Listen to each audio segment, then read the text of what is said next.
Welcome to the Deep Dive.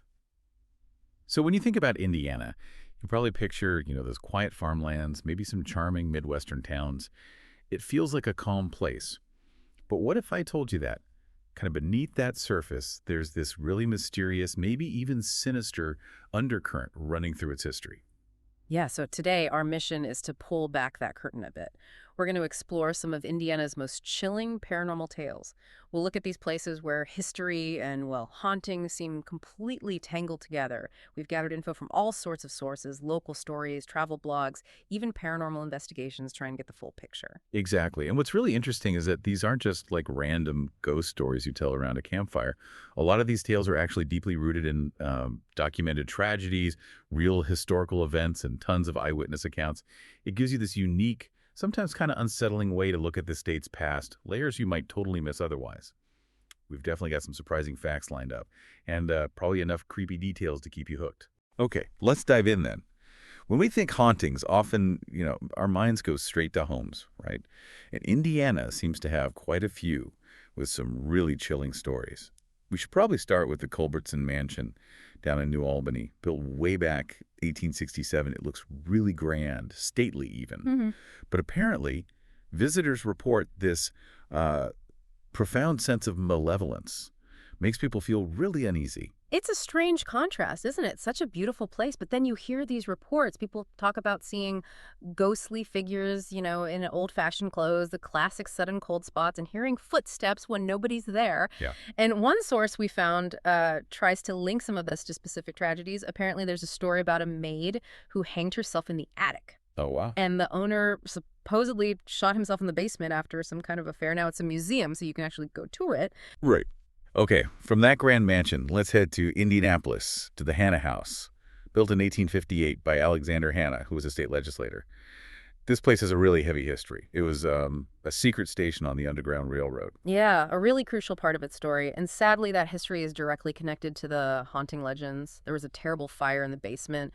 An oil lantern got knocked over accidentally, and a group of enslaved people hiding there were killed. Oh, that's awful. It is. And the story goes their bodies were buried quickly, right there on the property, basically to cover it up. So people now report seeing apparitions of enslaved people sort of wandering the grounds, doors opening and closing. You hear cries, groans, plus those sudden cold spots, and some even report the smell of, well, decaying flesh. It's pretty grim. They also see figures believed to be Alexander Hanna and an older woman.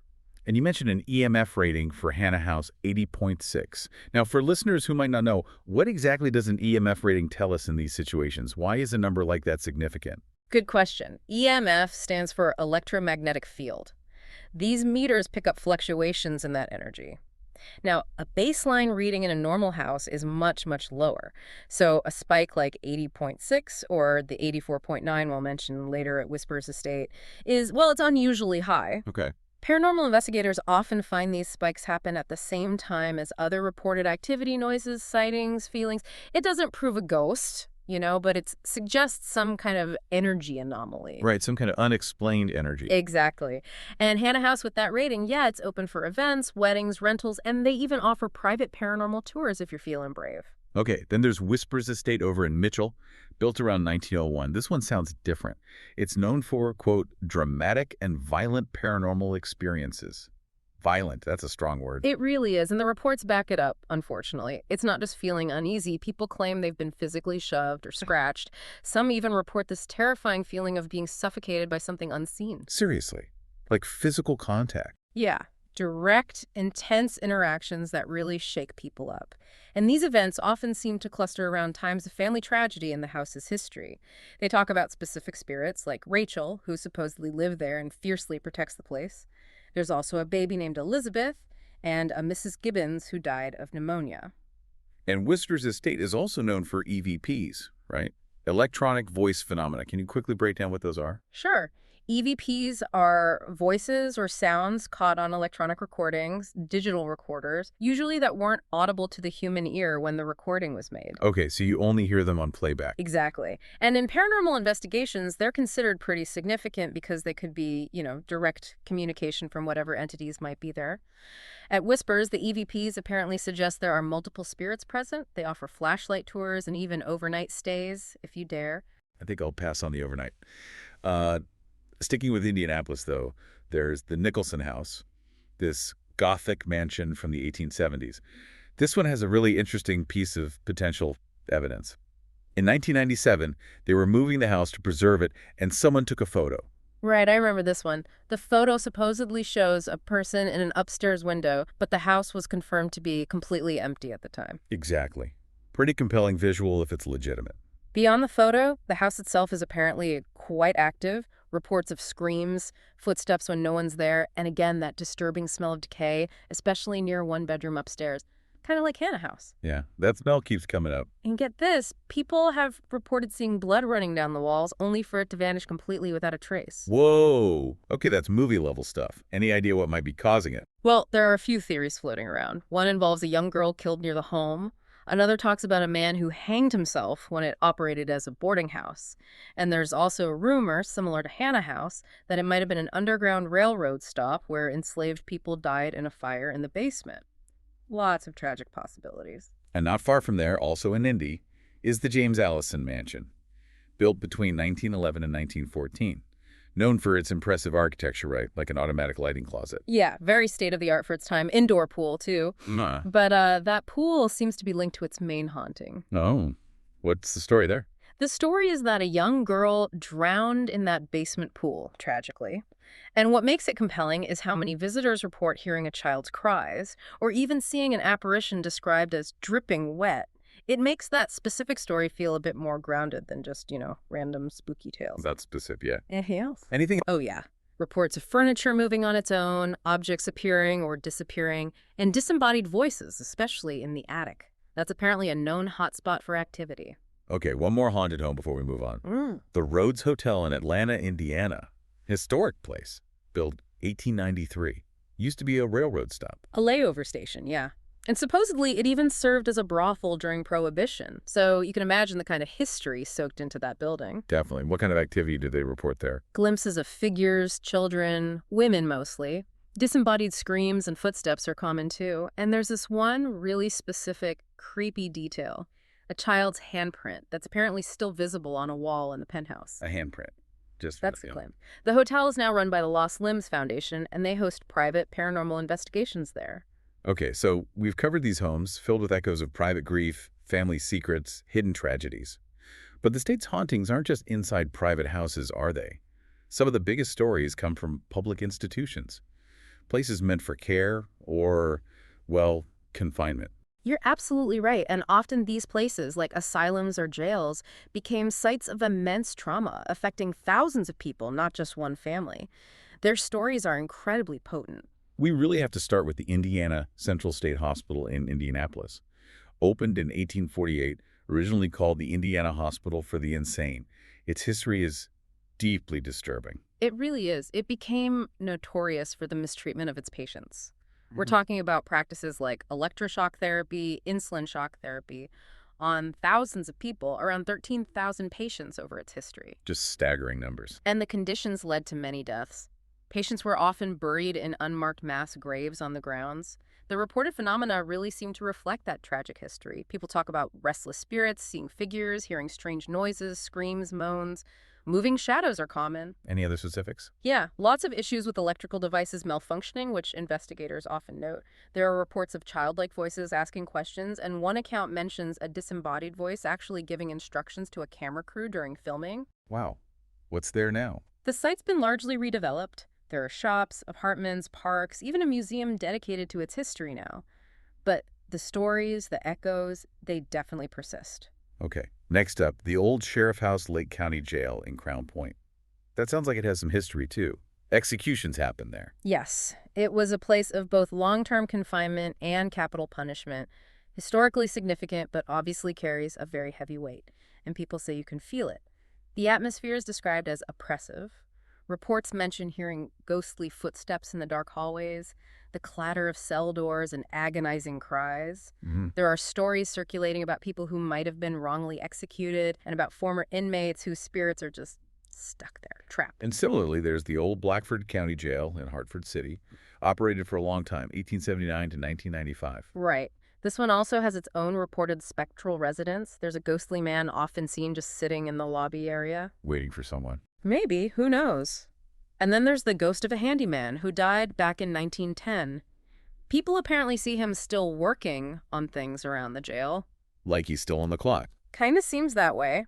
Visitors also report hearing yells, moans, and sometimes distinct voices warning them to get out. And again, electrical devices acting up, turning on and off by themselves. Some investigators connect this to something called the stone tape theory. Okay, you mentioned the stone tape theory there. And earlier we heard about blood on walls or phantom smells. Could this theory explain some of that? How does it work? That's a really interesting connection to make.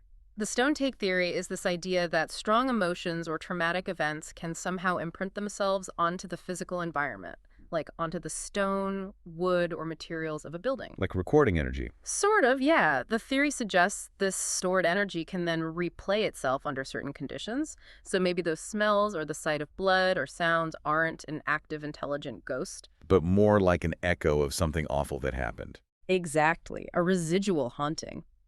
It's a fascinating way to think about why certain places seem to hold on to their tragic pasts so strongly. It offers a potential explanation for phenomena that don't seem interactive. Okay, that makes sense.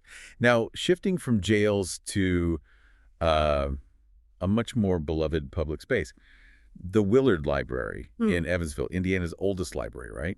Since 1881. And apparently quite haunted. Very haunted, according to legend. Its most famous ghost is the Gray Lady. The Gray Lady. A librarian. Believed to be, yes. The first reports came from a maintenance worker back in the 1930s. People claimed to see glimpses of her all over the library, the elevator, the basement, wandering the stacks. Her appearance is often accompanied by the smell of old books or sometimes perfume. Any other activity. Yep, the usual suspects, cold spots, furniture moving on its own. But what's really interesting about the Gray Lady is that she's supposedly been caught on camera multiple times over the years. On camera. That's significant. It is. The library actually embraces it. They offer guided ghost tours in October, and they even have a dedicated ghost cam running online so people can try to spot her themselves from home. Huh, okay, there's one way to handle it. Yeah. Our last institutional stop is the Bristol Opera House.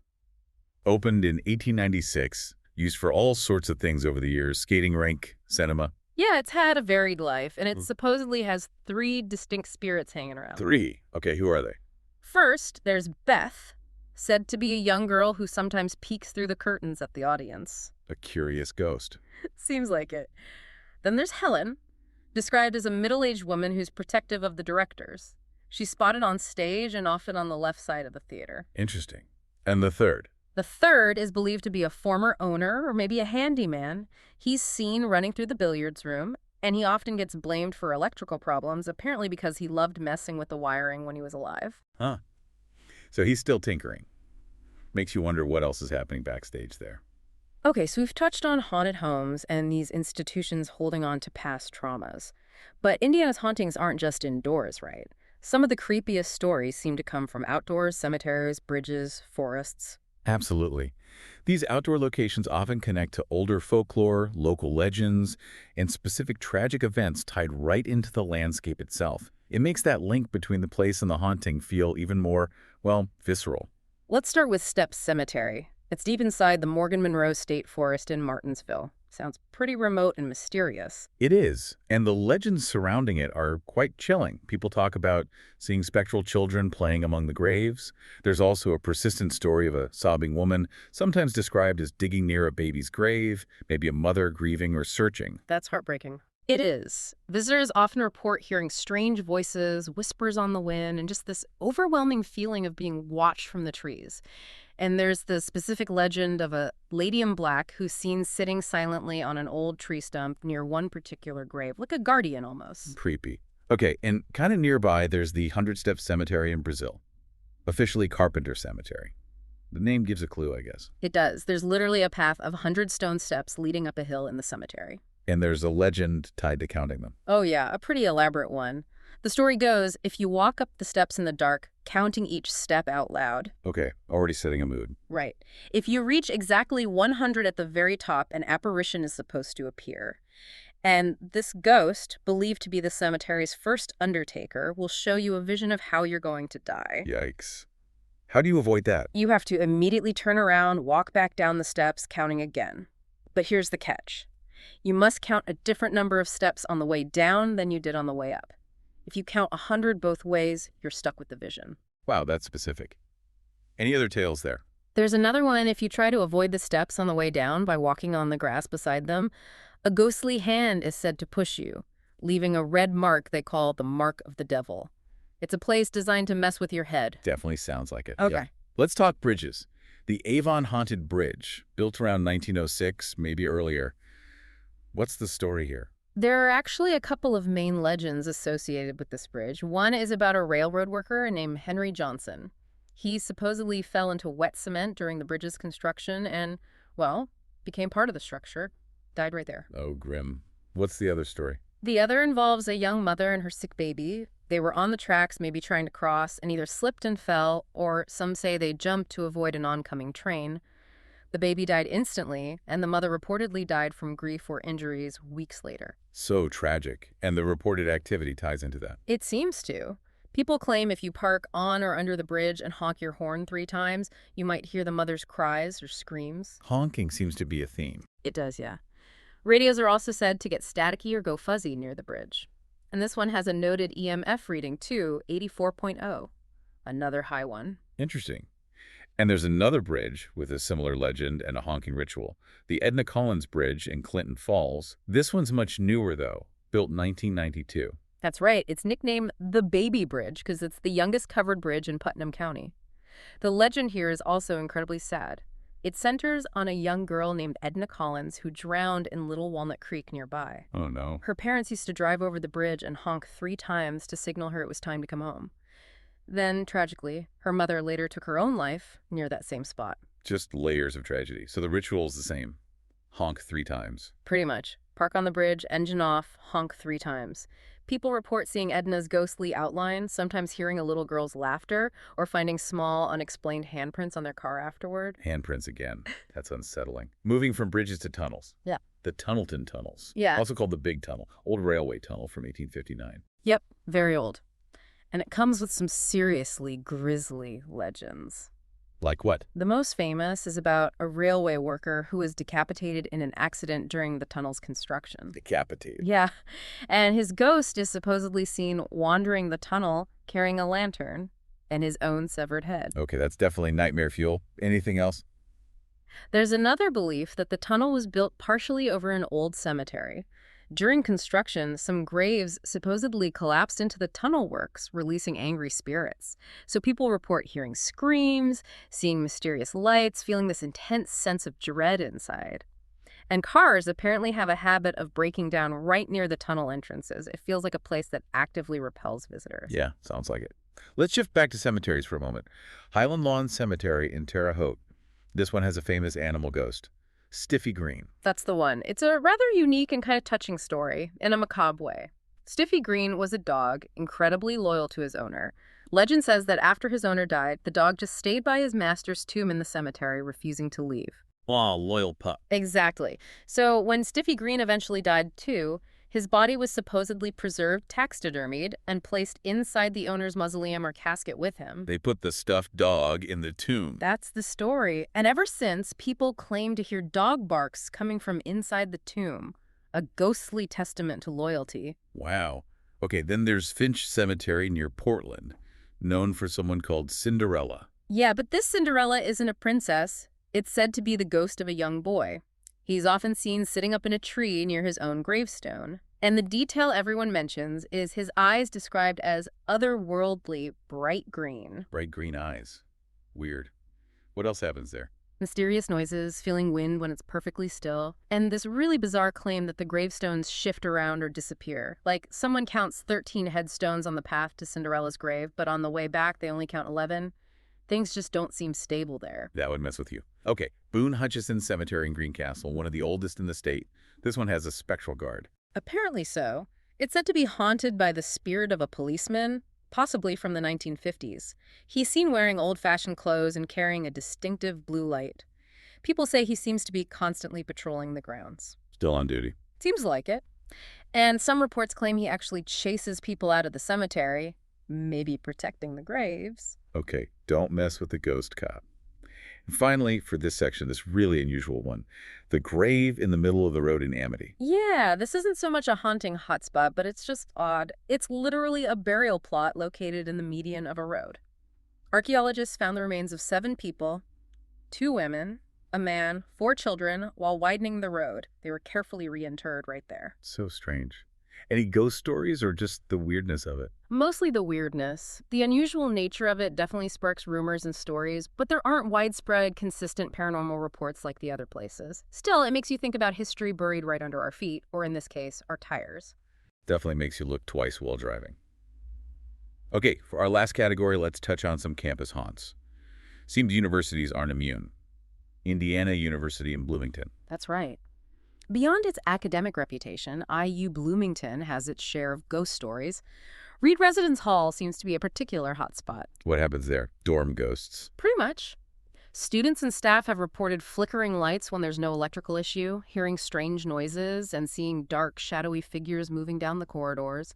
Standard creepy dorm stuff, but persistent. And what about the University of Notre Dame? Prestigious place, long history. Surely it has some ghosts. Oh, absolutely. Notre Dame has quite a few legends. Washington Hall is probably the most famous haunted spot on campus. It's said to be haunted by George Gipp. The football player. Win one for the Gipper. That's him, famous former football player. The story is he got locked out of his dorm after curfew, slept on the steps of Washington Hall, caught pneumonia, and died on campus back in 1920. Wow. And his ghost is still there? Mm. Is he friendly? Apparently not always. He's described as quite active, sometimes even aggressive. There are reports of students feeling pushed hard in the back when no one's there. Pushed. Okay, that's unsettling. Yeah. Other things reported in Washington Hall include light bulbs unscrewing themselves, hearing footsteps, doors slamming shut, and even the sound of a trumpet playing. A trumpet. Okay. Anywhere else on campus? Columbus Hall is another one, known for strange noises and shadows that appear and disappear quickly. The belief there is that the spirits might be Native Americans, specifically Potawatomi, because the hall is supposedly built on an ancient burial ground.